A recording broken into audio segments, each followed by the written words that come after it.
প্রবাসীদের বাঁচাওকা। বৈষম্যের শিকার আমরা কি অন্যায় করেছি আমরা সিলেটের মানুষ? যদি অন্য এয়ারলাইন্সে আছে ঢাকাতে আসতে হবে, ওইখানে তাদেরকে হ্যারাস করা হয়।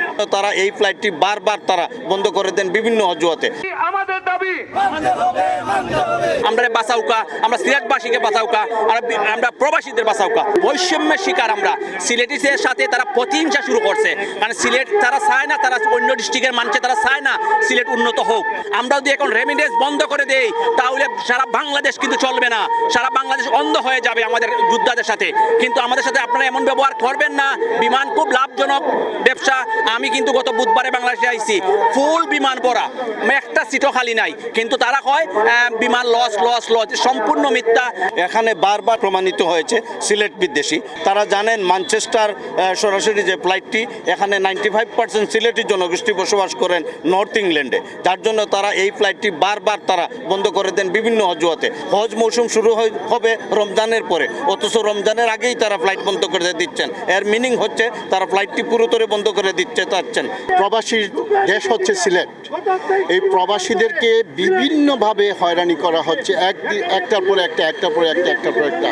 এটা নিয়ে মনে হয় 4 বার হবে ফ্লাইটটাকে বন্ধ করা হচ্ছে। তো ওরা চায় না যে ম্যানচেস্টার এই সিলেট প্রবাসীরা একটু আরাম করে দেশে আসুক।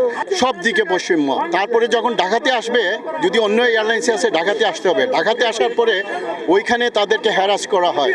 সাধারণ মানুষ যারা আছে অন্যদের পরিবার নিয়ে আসে, ছেলে মেয়ে ছোটো ছোটো বাচ্চারা নিয়ে আসে, ওদেরকে অনেক কষ্ট করতে হয়।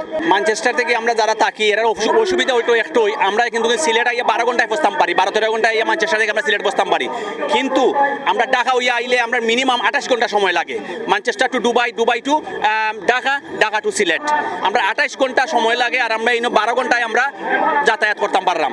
এটাই আমরা অসুবিধা। ম্যানচেস্টার টু সিলেট ফ্লাইট বন্ধ করে, কারণ এটার কি অসুবিধা কি? আমরা কি অন্যায় করেছি আমরা সিলেটের মানুষ যে আমাদের ডাইরেক্ট ফ্লাইট দিবে না? আজকে দেখেন, ঢাকা থেকে সিলেট আসতে হলে একটা টিকিটের দাম কত? 10 থেকে 15,000 টাকা। 10টা টিকিট যদি হয় ওখানে 1 লক্ষ টাকা দিতে হয়। এটা তো আমরা আর কিচ্ছু চাই না। আমাদের এই ম্যানচেস্টার টু সিলেট ফ্লাইট চালু থাকতো, ফেয়ারটা একটু কম থাকলে আমরা সবসময় বাংলাদেশে আসা যাওয়া করতে পারবো। আমরা অনুরোধ করব একটি লাভজনক প্রতিষ্ঠানকে যেন সরকার বন্ধ না করে, এবং আরেকটি অনুরোধ করব, বিমান যে লাভের মুখে আছে সেটি যেন যথাযথ তদন্ত করা হয়। ধন্যবাদ। আপনাদের স্মারকলিপি আমরা গ্রহণ করেছি। ইতিমধ্যে আমরা আমাদের ঊর্ধ্বতন কর্তৃপক্ষকে ব্যাপারটি জানিয়েছি যে আপনারা আসবেন। এই স্মারকলিপি আমরা গ্রহণ করলাম এবং আমাদের ঊর্ধ্বতন কর্তৃপক্ষকে আমরা অফিসিয়ালি জানিয়ে দেব।